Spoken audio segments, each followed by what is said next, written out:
Tort law आखिर होता क्या है? टॉर्ट लॉ एक सिविल रॉन्ग है जिसको इस तरीके से समझना ज़्यादा आसान होगा कि कोई भी आपका ऐसा सिविल क्लेम जिसके बारे में आपकी कोई लेन देन नहीं है, आपकी कोई कॉन्ट्रैक्चुअल ऑब्लिगेशन नहीं है, वो टॉर्ट लॉ के ज़ुमरे के अंदर आता है। इसको समझने के लिए हम एक एग्जाम्पल का सहारा लेते हैं। फॉर एग्जाम्पल, आप सड़क पर जा रहे हैं और कोई शख्स डंडा लेकर आपके सर के अंदर मारता है। आपको चोट लगती है, आप बेहोश हो जाते हैं और चंद मिनट के बाद आपको हॉस्पिटल लेके जाया जाता है, जहाँ पर आपकी मरहम और पट्टी भी की जाती है। इसी के साथ साथ जो डॉक्टर साहब हैं वो आपको 1 महीने का रेस्ट दे देते हैं। तो आप घर चले जाते हैं और इस दौरान भी आपकी मरहम पट्टी जारी रहती है। अब इसके खिलाफ एक काम तो आप ये कर सकते हैं कि आप थाने में जाएंगे और उसके खिलाफ एफआईआर दर्ज करवाएंगे और उस शख्स को अदालत से सजा दिलवाएंगे। वो शख्स को कोई भी सज़ा हो जाती है, वो कोई भी कैदोबंद की सज़ा होगी, 6 महीने, 1 साल या 2 साल, जिस तरीके का कोई भी कानून होगा। लेकिन इस सज़ा से आपको क्या फ़ायदा होगा?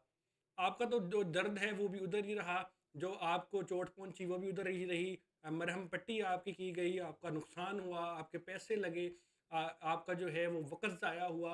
इसी तरीके से 1 महीने का रेस्ट था। अगर आप सैलरी पर्सन हैं तो आपको सैलरी का नुकसान हुआ। अगर आप बिज़नेस पर्सन हैं तो आप अपने बिज़नेस को टाइम नहीं दे सके, आपके बिज़नेस को नुकसान हुआ। तो उन सब की भरपाई कौन करेगा? तो इसके लिए टॉर्ट लॉ मौजूद होता है और टॉर्ट लॉ को अप्लाई करते हुए ही आप अपना कोई ना कोई ऐसा सिविल क्लेम हासिल करते हैं। टॉर्ट लॉ के तहत आप अपना केस फाइल करेंगे और उसके अंदर अपने तमाम डैमेजेस बताएंगे, जो कि कुछ ना किसी मॉनेटरी फॉर्म के होंगे, अंदर होंगे।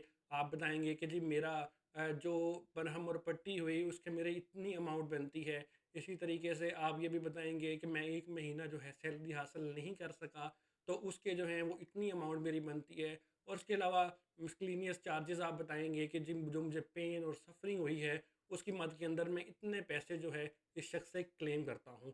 तो टॉर्ट लॉ जो है वो आपको उस चीज़ का, ज़ाहिरी बात है, आप कोई मुकाबला तो नहीं हो सकता पेन एंड सफरिंग का, लेकिन वो कुछ ना कुछ आपको मॉनेटरी कंपनसेशन देती है ताकि आपका कुछ ना कुछ अजाला हो सके। तो इस तरीके से हम टॉर्ट लॉ को अप्लाई करते हैं और टॉर्ट लॉ की जो है वो मुख्तलिफ जो हैं फॉर्म्स हैं वो मौजूद हैं और उनकी मदद से हम जो है वो कोई भी कंपनसेशन हासिल करते हैं।